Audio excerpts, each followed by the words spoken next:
अपने प्यारे प्यारे बच्चों के लिए एक बार फिर से हम हाजिर हैं। हेलो बच्चों, चैप्टर चल रहा है एल्डिहाइड और कीटोन। एल्डिहाइड और कीटोन्स के रिएक्शंस के ऊपर हमारी बातें चल रही हैं और आज के क्लास में हम दो रिएक्शंस को समझने की कोशिश करेंगे। एक तो एल्डिहाइड और कीटोन्स का हैलोजिनेशन और दूसरा हैलोफॉर्म रिएक्शन। तो सपोज अपने पास कोई एल्डिहाइड है जिसमें इनोलाइजेबल अल्फा हाइड्रोजन प्रेजेंट है। ये हमने एल्डिहाइड लिखा, अल्फा हाइड्रोजन भी है जो टॉटोमेरिज्म में पार्टिसिपेट कर सकता है, वही बोलते हैं इनोलाइजेबल अल्फा हाइड्रोजन प्रेजेंट है। इसका रिएक्शन तुम किसी हैलोजन से करा दो। हैलोजन का मतलब यहाँ पर हमारा क्लोरीन से होगा, ब्रोमीन से होगा और आयोडीन से होगा। ठीक, फ्लोरीन को हम अवॉइड करेंगे। मीडियम को चलो हम एसिडिक रख रहे हैं। एसिटिक एसिड वो रिएक्शन में थोड़ी मदद करेगा। तो तुम देखोगे एक हाइड्रोजन यहाँ से डिस्प्लेस हो जाएगा और हाइड्रोजन के बदले में एक हाइड्रोजन डिस्प्लेस हो गया और हाइड्रोजन के बदले में यहाँ पर तुम्हें एक हैलोजन देखने को मिलेगा। और रिएक्शन बैलेंस करना चाहते हो तो क्या कहो कि यहाँ से H निकला, यहाँ से X निकला, तो प्लस HX लिख करके इस वे में रिएक्शन को तुम बैलेंस भी कर सकते हो। हुआ कैसे ये सारा चीज़, थोड़ा सा इसके मैकेनिज्म के अंदर चलते हैं। तो मैकेनिज्म में हम देखेंगे कि एल्डिहाइड और कीटोन्स में टॉटोमेरिज्म तो होता ही रहता है। अगर एसिड या बेस मिला दिया है तो टॉटोमेरिज्म तेजी से होने लगता है। जो चीज़ स्लो हो रहा था वो अब जल्दी जल्दी बहुत फास्ट होने लगेगा। तो टॉटोमेरिज्म करो, एक हाइड्रोजन यहाँ से यहाँ पहुँचा दो।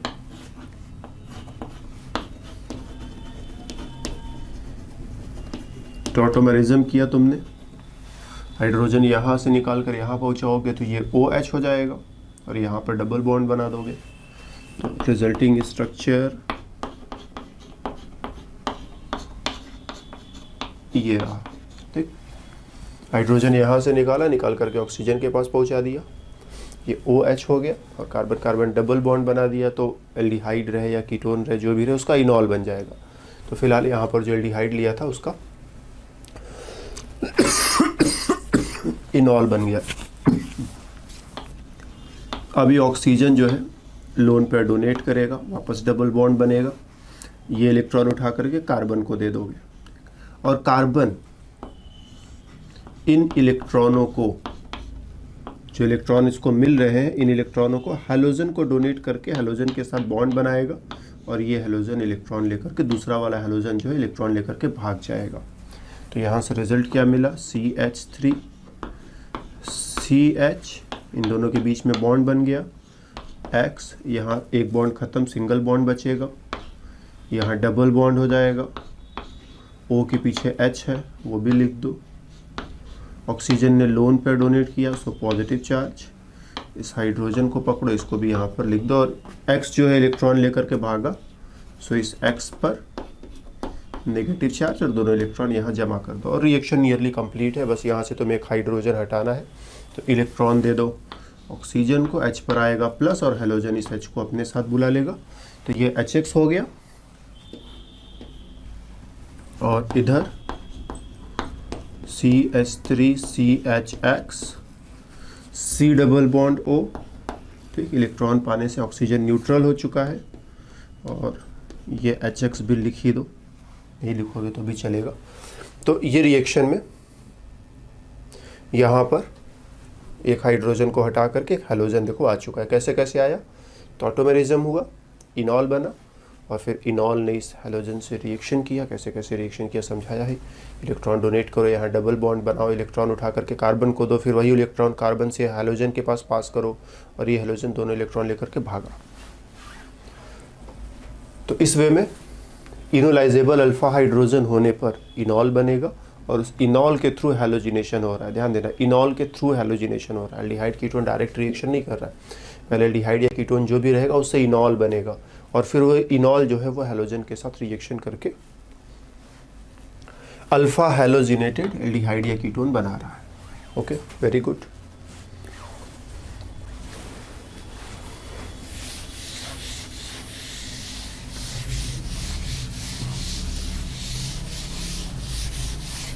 अगर कोई कीटोन रहा होता तो भी ये रिएक्शन होता। जैसे सपोज हम ये कीटोन ले लें, इधर भी 2 अल्फा हाइड्रोजन, इधर भी 2 अल्फा हाइड्रोजन, और कह दो कि तुमने ब्रोमीन ले लिया और एसिटिक एसिड, एसिटिक एसिड को ऐसे भी लिखते हो ना, CH3COOH, इस पार्ट को तुम कहते हो AC। तो इस पार्ट को AC लिख दो, फिर OH को आगे लगा दो तो ACOH लिख सकते हो। तो अल्फा हाइड्रोजन देखो यहाँ पर भी है, अल्फा हाइड्रोजन यहाँ पर भी है, कहीं से भी एक हाइड्रोजन हटाओ और एक ब्रोमीन आइटम को जगह दे दो वहाँ पर। तो हमने हटाया हाइड्रोजन और लगा दिया हैलोजन, और रिएक्शन कंप्लीट। बैलेंस करना चाहते हो तो HBr लेकर के रिएक्शन को बैलेंस करो, बात खत्म। बेसिक मीडियम में भी हैलोजिनेशन कराया जा सकता है, थोड़ा उसको पकड़ते हैं हम लोग। सपोज यही वाला एल्डिहाइड अपन लोगों ने लिया और इस एल्डिहाइड को हम किसी हैलोजन के साथ, हैलोजन का मतलब अभी भी वही क्लोरीन, ब्रोमीन या आयोडीन, और बेसिक मीडियम कह दो NaOH के साथ, तो तुम देखोगे यहाँ पर दोनों हाइड्रोजन, 2 हाइड्रोजन है, दोनों चले जाएंगे। तुम कुछ भी कर लो, बहुत कोशिश करो कि नहीं हम कंट्रोल करेंगे, हम एक को नहीं जाने देंगे, तुम्हारी कोई भी कोशिश सफल नहीं होगी। ये रिएक्शन करेगा, इसका डेफिनेटली 2 मोल खर्च होगा, इसका भी 2 मोल खर्च होगा।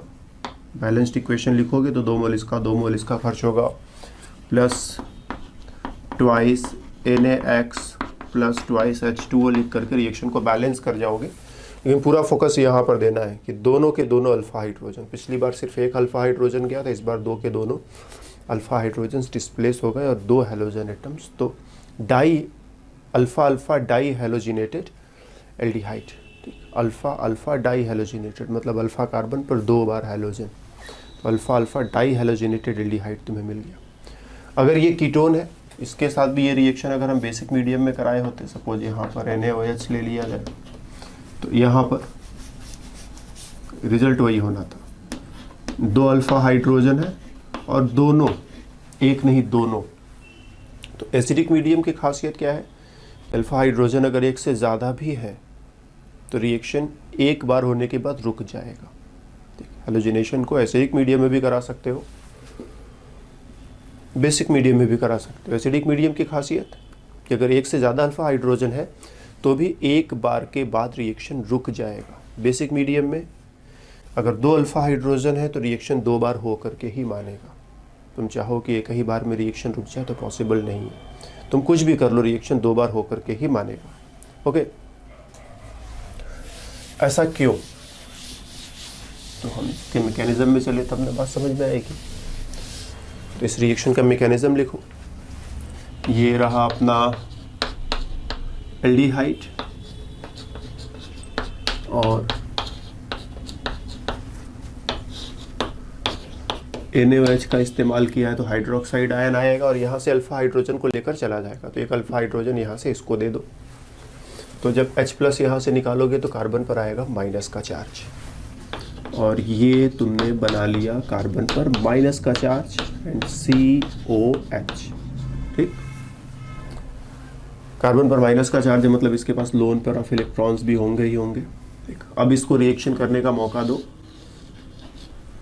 हैलोजन के साथ, तो ये अपना इलेक्ट्रॉन डोनेट करेगा, हैलोजन के साथ बॉन्ड बनाएगा, दूसरा हैलोजन इलेक्ट्रॉन लेकर भागा, रिजल्ट CH3CHX एंड COH। ठीक, एक बार हैलोजिनेशन हो गया। अभी भी देखो अल्फा हाइड्रोजन बचा हुआ है। अब क्या होगा, ये जो तुम्हारा बेस है दोबारा फिर से आएगा, फिर से इस हाइड्रोजन को लेकर के जाएगा, तो कार्बन पर माइनस, H प्लस निकाल दोगे तो कार्बन पर माइनस, लोन पर भी तुम चाहो तो बना दो, फिर आगे एल्डिहाइड ग्रुप है उसको H सच लिख दो। और ध्यान देना यहाँ पर जब कार्बन पर माइनस आया था तो एल्डिहाइड ग्रुप क्या कर रहा था, इसके साथ रेजोनेंस करके इसको स्टेबलाइज कर रहा था, इसीलिए रिएक्शन आगे बढ़ा। अगर ये माइनस के चार्ज को इसकी स्टेबिलिटी ना मिलती तो ये स्टेप होना ही नहीं था। तो ये नेगेटिव चार्ज इसके ज़रिए स्टेबलाइज्ड है, इसीलिए नेगेटिव चार्ज आप आया, फिर यहाँ तक तुम पहुँचे और यहाँ तक पहुँचे तो फिर आगे की बात करी। इस नेगेटिव चार्ज को देखो, ये तो अभी भी काम कर रहा है इसको स्टेबलाइज करने का। साथ ही साथ ये हैलोजन, ये भी इलेक्ट्रॉन विड्रॉ करेगा। इलेक्ट्रॉन विड्रॉ करेगा तो इसको और ज़्यादा स्टेबल बनाएगा, मतलब इसकी तुलना में ये और ज़्यादा स्टेबल है। तो अब ये नेगेटिव चार्ज की स्टेबिलिटी पहले वाले नेगेटिव चार्ज से भी ज़्यादा है, इसीलिए दूसरा हाइड्रोजन निकलने से तुम रोक नहीं पाओगे। अगर ये हाइड्रोजन निकल सकता है तो इस हाइड्रोजन को बाहर निकलने से तुम रोक नहीं सकते, क्योंकि इस हाइड्रोजन के निकलने से जो नेगेटिव चार्ज बना है उसकी तुलना में ये वाला नेगेटिव चार्ज ज़्यादा स्टेबल है। तो यहाँ से हाइड्रोजन अगर निकलना पॉसिबल था तो यहाँ से हाइड्रोजन निकलना और ज़्यादा आसानी से पॉसिबल होगा।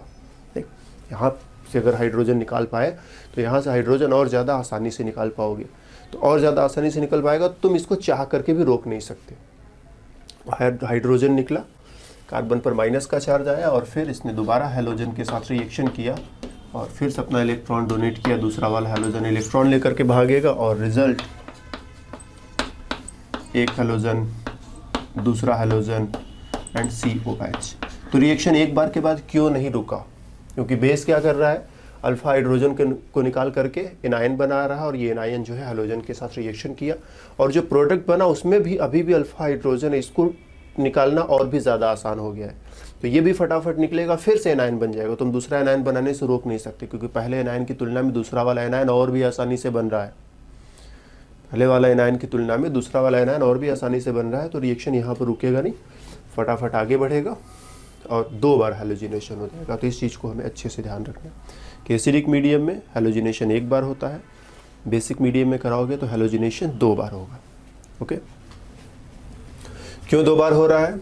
इस एनायन की वजह से, क्योंकि अगर तुम पहला एनायन बना सकते हो तो दूसरा एनायन तो और भी आसानी से बनेगा। इस हैलोजन एटम की वजह से हैलोजन एटम नेगेटिव चार्ज को स्टेबलाइज करेगा।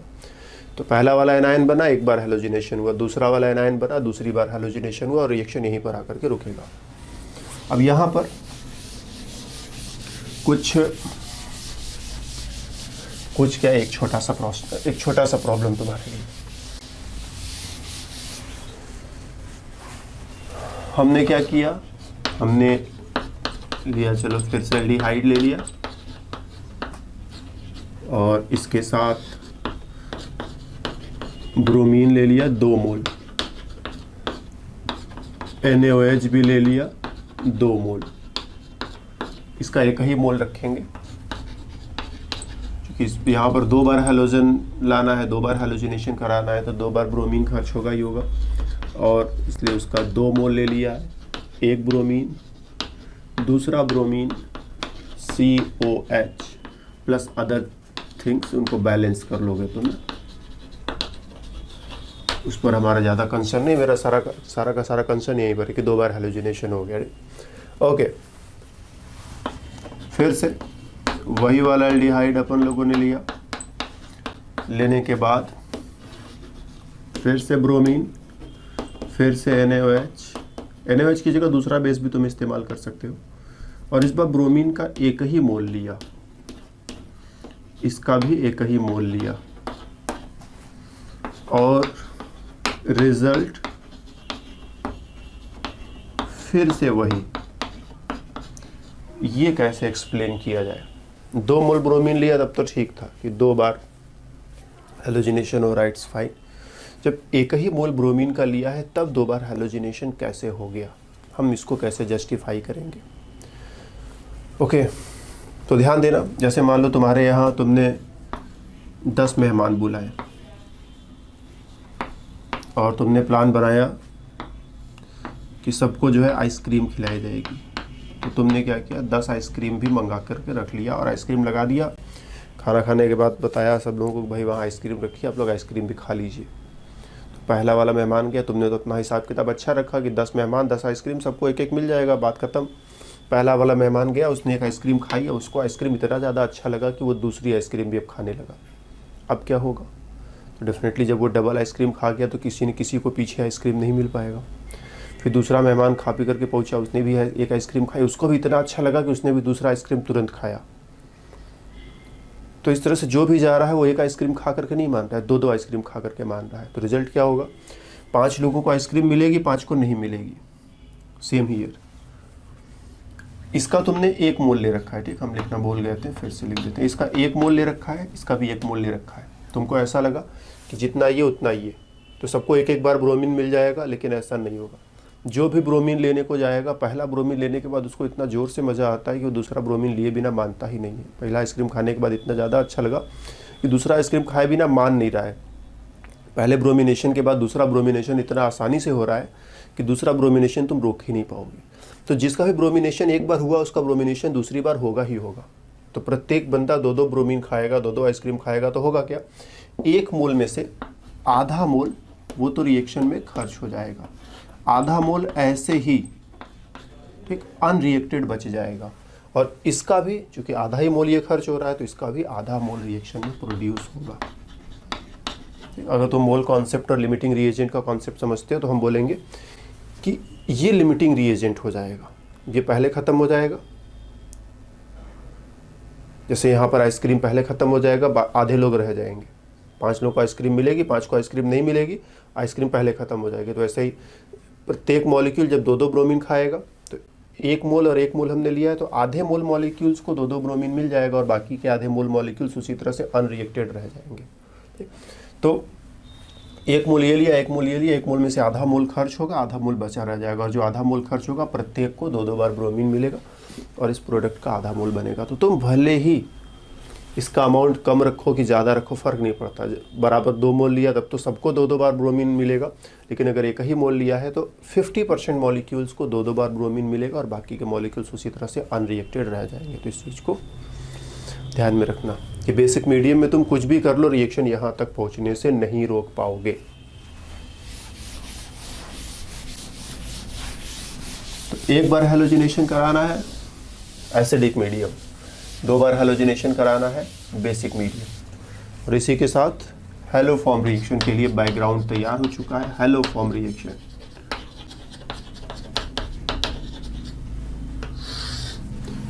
कोई अपने पास कीटोन है, ठीक, C डबल बॉन्ड O, दोनों तरफ 2 एल्किल ग्रुप, इधर कोई भी एल्किल ग्रुप लगा लो चलेगा। यहाँ पर मिथाइल होना चाहिए, मतलब ऐसा कीटोन रहे जिसमें COCH3 ये पोर्शन जो है रहे, CO के साथ CH3 रहे।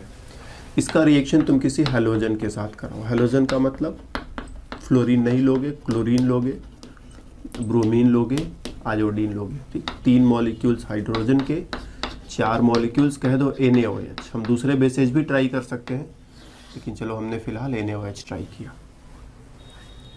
NaOH, KOH, कोई भी बेस, कैल्शियम हाइड्रोक्साइड, कुछ भी ट्राई कर सकते हो, सभी काम करेंगे, वीक स्ट्रॉन्ग सब काम करेंगे। तो होगा क्या, सबसे पहले तो देखो मीडियम बेसिक है और तुमने हैलोजन लगा रखा है, अल्फा हाइड्रोजन, 3-3 अल्फा हाइड्रोजन है। तो सबसे पहले रिएक्शन में होगा ये RCOCH3 से RCOCX3 बन जाएगा। तीनों हाइड्रोजन, जैसे भी पीछे बात कर रहे थे कि 2 बार हाइड्रोजन था तो दोनों डिस्प्लेस होंगे। मीडियम बेसिक है तो 3 बार हाइड्रोजन है तो तीनों को जाना पड़ेगा, हाइड्रोजन के बदले हैलोजन, हैलोजन, हैलोजन। इसके बाद आएगा तुम्हारा NaOH का OH माइनस लाओ, OH माइनस आएगा, यहाँ पर न्यूक्लियोफाइल बनकर रिएक्शन करेगा, ये इधर गया इलेक्ट्रॉन, ठीक। इलेक्ट्रॉनों को तुमने दे दिया ऑक्सीजन को, ऑक्सीजन पर माइनस, और इसको लाकर इसमें जोड़ दो, OH एंड CX3। अब ये इलेक्ट्रॉन रिटर्न करेगा, CX3 निकल जाएगा, तो RCOOH plus CX3 minus RCOOH। Oxygen ने डबल बॉन्ड बना लिया तो C डबल बॉन्ड हो, OH उसी तरह से CX3 इलेक्ट्रॉन लेकर के भागा, CX3 माइनस। ये एसिड है और ये काफ़ी स्ट्रॉन्ग बेस है, कार्बन पर माइनस का चार्ज स्टेबल नहीं होता तो काफ़ी स्ट्रॉन्ग बेस होता है, तो ये अपना H प्लस उसको दे देगा, और रिजल्ट क्या हो जाएगा, RCOO पर माइनस हो जाएगा, प्लस इसका H इसको दे दोगे तो CHX3। यही इस रिएक्शन का रिजल्ट है कि जब भी कोई ऐसा कीटोन लोगे जिसमें COCH3 है, तो ऐसे सिचुएशन में ये प्रोडक्ट मिलेगा। ऑक्सीजन पर माइनस है तो बैलेंस करने के लिए यहाँ पर जो भी मेटल आयन तुमने ले रखा है उसको लगा दो। अगर रिएक्शन इस डायरेक्शन में देखो तो अब तुम कहोगे देखो यहाँ से इस बॉन्ड को ब्रेक कर लो, हम अब मैकेनिज्म में नहीं जा रहे हैं, हम सीधे यहीं पर दिखा रहे हैं तुमको। यहीं से बॉन्ड को ब्रेक करो। इस कार्बन का क्या करोगे, इस कार्बन का CHX3 बना देना। जैसे यहाँ क्लोरीन है तो CHCl3 क्लोरोफॉर्म, ब्रोमीन है तो CHBr3 ब्रोमोफॉर्म, आयोडीन है तो CHI3 आयोडोफॉर्म। तो इस रिएक्शन को नाम देते हैं हैलोफॉर्म रिएक्शन। तो CHCl3 CHBr3 CHI3 जो भी बन जाए बना लेना वहाँ। इस कार्बन का CHX3 बन जाएगा और इस कार्बन का क्या होगा CO माइनस, और जो भी मेटल आयन यहाँ पर तुमने ले रखा हो, सोडियम हाइड्रोक्साइड है तो सोडियम आयन, पोटेशियम हाइड्रोक्साइड है तो पोटेशियम आयन, कैल्शियम हाइड्रोक्साइड है तो कैल्शियम आयन, जो भी मेटल आयन तुम यहाँ पर लेकर के चलोगे उसी को यहाँ पर जमा देना। तो ये सॉल्ट बन जाएगा। कार्बोक्सिलिक एसिड का फिलहाल सोडियम सॉल्ट है, कार्बोक्सिलिक एसिड का सोडियम सॉल्ट। तो हैलोफॉर्म रिएक्शन में यही होता है कि यहीं से ये बॉन्ड रिएक्शन होगा, पूरा रिजल्ट देखोगे तो यहीं से ये बॉन्ड टूटना है। इसका बन जाएगा क्लोरोफॉर्म, ब्रोमोफॉर्म या आयोडोफॉर्म। और इस वाले पार्ट का बनेगा carboxylic acid, sodium, potassium, calcium जो भी ले रखा है उसका सॉल्ट हो जाएगा।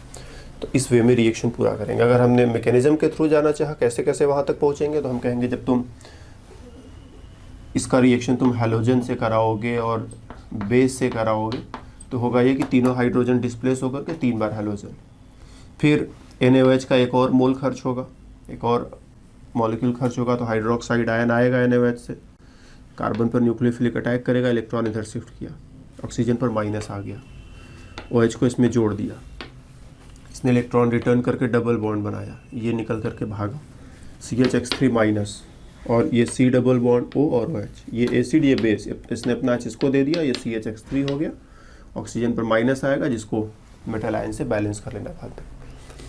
इस रिएक्शन को अगर बैलेंस वे में लिखना चाहे RCOCH3 3x2 4NaOH, तो अगर पूरा बैलेंस करना चाहोगे तो 3NaX भी इसमें लिखोगे प्लस 3H2O भी लिखोगे। तो इस वे में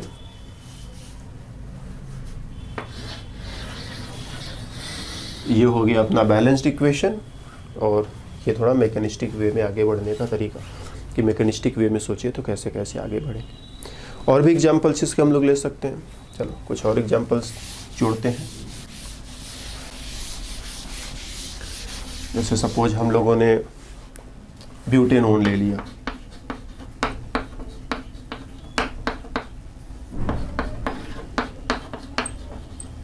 इसका रिएक्शन ब्रोमीन से और NaOH से करा दिया। यहीं से बॉन्ड ब्रेक होना है, 1 2 3, 1 2 3 कार्बन का कार्बोक्सिलिक एसिड सोच लो, और फिर यहाँ से हाइड्रोजन हटा करके सोडियम सॉल्ट बना दो क्योंकि NaOH है। फिर इस कार्बन का क्या होगा CHBr3। तो इस तरह से डायरेक्टली रिएक्शन लिख दिया और बाकी चीज़ों को इग्नोर करो। ज़रूरत पड़े तो बैलेंस कर लेना, इसको लिख लेना 3 बार, इसको लिख लेना 4 बार, और इसी में 3 बार NaBr ऐड कर देना, 3 वाटर मॉलिक्यूल्स ऐड कर देना, हो जाएगा बैलेंस। अदरवाइज काम की चीज़ें लिखना सीखो। CH3 COCH3 एसीटोन के साथ सपोज आयोडीन लिया और KOH ले लिया,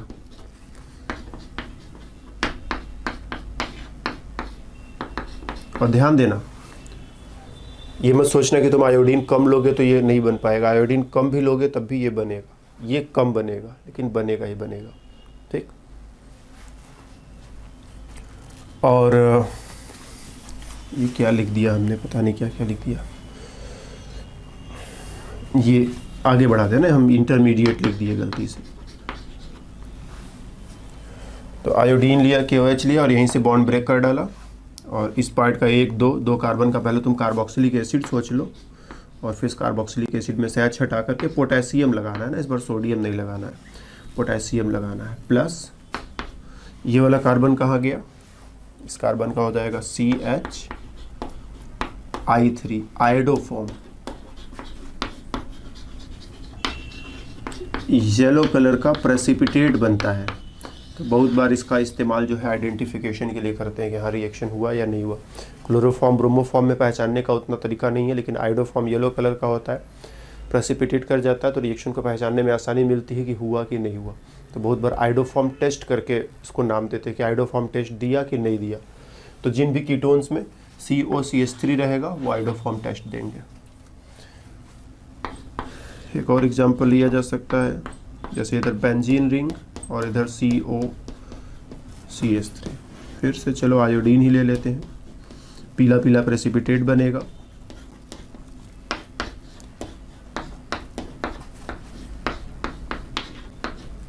यहीं से बॉन्ड ब्रेक होना है। और इस सोच लो कि अगर ये कार्बोक्सिलिक एसिड होता तो ऐसा होता, लेकिन हमें कार्बोक्सिलिक एसिड लिखना नहीं है। Sodium salt plus CHI3। तो जनरल रिएक्शन पहले लिखा, फिर मैकेनिज्म तुम्हें दिखाया, और फिर उसके और भी एग्जांपल्स हम लोगों ने लिए। ओके,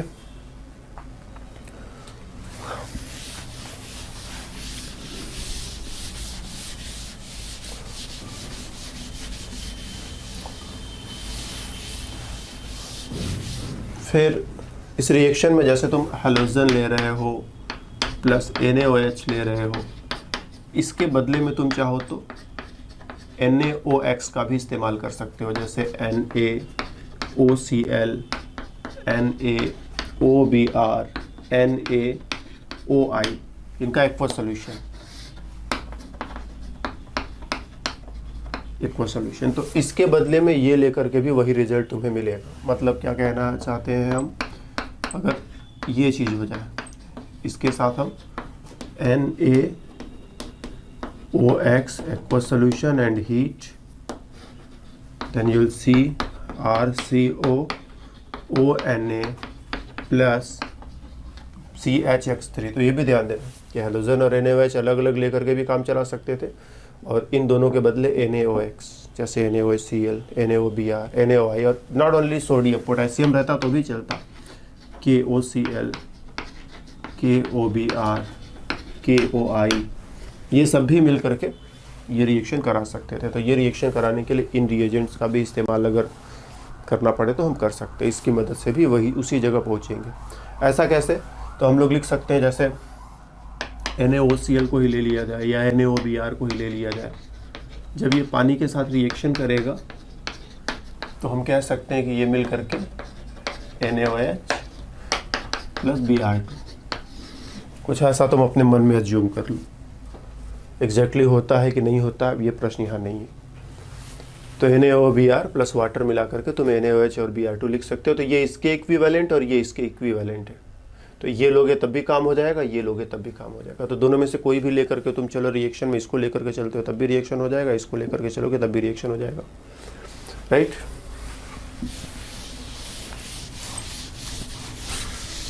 क्या कोई एल्डिहाइड भी है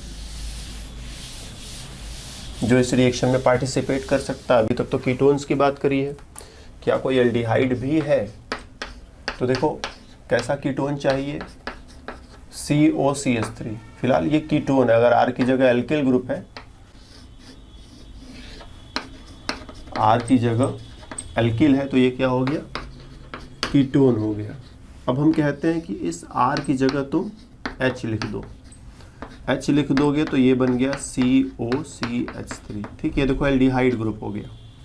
अब ये एल्डिहाइड हो गया, और इस एल्डिहाइड में अभी भी CO के बगल में CH3 है, तो इसको अभी भी अगर तुम X2 और NaOH के साथ रिएक्शन कराओगे, यहीं से वो बॉन्ड टूटेगा जैसे पहले तोड़ रहे थे। ONA, sodium format plus CHX3। तो ये इकलौता एल्डिहाइड है जो इस रिएक्शन में पार्टिसिपेट करेगा। इसके अलावा और कोई एल्डिहाइड इस रिएक्शन में पार्टिसिपेट नहीं कर सकता। तो सिर्फ और सिर्फ एक एल्डिहाइड, क्योंकि R की जगह एल्किल ग्रुप तो तुम इनफाइनाइट तरीके से चुन सकते हो। अगर थियोरेटिकली बात करें तो there are infinite possible alkyl groups. There are infinite ketones of this structure, इस स्ट्रक्चर को रखते हुए इनफाइनाइट कीटोन्स प्लान किए जा सकते हैं। तो कीटोन्स का तो कोई अंत ही नहीं है कि कितने कीटोन्स इस रिएक्शन में पार्टिसिपेट करेंगे, लेकिन इसके बदले हाइड्रोजन तो तुम एक ही बार लिख पाओगे ना। तो केवल और केवल एक एल्डिहाइड, नाम इसका एसिटल्डिहाइड, जानते ही हो तुम इसे एसिटल्डिहाइड कहते हैं। तो केवल और केवल एक एल्डिहाइड है जो इस रिएक्शन में पार्टिसिपेट कर पाएगा। इवन एल्डिहाइड और कीटोन की जगह अल्कोहल्स भी इस रिएक्शन में पार्टिसिपेट करते हैं। अगर अपने पास कोई ऐसा अल्कोहल है, ध्यान देना, ऐसा कोई अल्कोहल है, तो इस अल्कोहल का ऑक्सीडेशन कराओगे तो ये सिंगल बॉन्ड O से डबल बॉन्ड O बन जाएगा। तो देखो तुम पहुंच गए हो इसी जगह पर। तो अगर कोई अल्कोहल है जिसके ऑक्सीडेशन करने से ऐसा कीटोन बन जाता है जो हेलो फॉर्म में पार्टिसिपेट कर सके, तो वो अल्कोहल भी हेलो फॉर्म रिएक्शन में पार्टिसिपेट करेगा। क्यों? क्योंकि हेलो फॉर्म रिएक्शन के लिए तुम क्या लेते हो, हेलोजन लोगे, कोई एल्कली लोगे, हेलोजन और बेस यही लोगे ना। तो ये जो हेलोजन और बेस है ये केवल हेलो फॉर्म रिएक्शन ही नहीं करता, ये ऑक्सीडाइजिंग एजेंट भी है। तो ये ऑक्सीडेशन जो है, ये ऑक्सीडेशन जो है इसके जरिए आसानी से कराया जा सकता है। तो तुमने अल्कोहल लिया, तो जो रिएजेंट तुमने हेलो फॉर्म के लिए लिया है वही रिएजेंट क्या करेगा, पहले अल्कोहल का ऑक्सीडेशन करके कीटोन बना लेगा और फिर कीटोन का हेलो फॉर्म रिएक्शन करा डालेगा। तो तुम्हें कुछ दो काम नहीं करना है, तुम्हें कोई दो काम नहीं करने हैं, एक ही काम करना है, एक ही रिएजेंट चुनना है, बस थोड़ा सा ज़्यादा चुनना पड़ेगा। ठीक, जैसे पहले 50 ग्राम में होता था काम, तो हो सकता है कि अब 55 ग्राम या 60 ग्राम लेना पड़े, क्योंकि इतना तो हेलो फॉर्म रिएक्शन में खर्च होगा ही होगा, थोड़ा बहुत इधर ऑक्सीडेशन में भी खर्च होगा। तो ऐसे अल्कोहल्स जिनके ऑक्सीडेशन से हमें एल्डिहाइड या कीटोन मिल सके जो हेलो फॉर्म में पार्टिसिपेट कर सकता है, तो ऐसे अल्कोहल्स भी हेलो फॉर्म रिएक्शन में पार्टिसिपेट कर सकते हैं। ठीक, तो इस क्लास को हम यहीं पर ख़त्म करते हैं। हम लोगों ने हैलोजिनेशन पढ़ा, हम लोगों ने हेलो फॉर्म रिएक्शन पढ़ा। फिर मिलेंगे अगले क्लास में दूसरे टॉपिक पर, तब तक के लिए बाय बाय।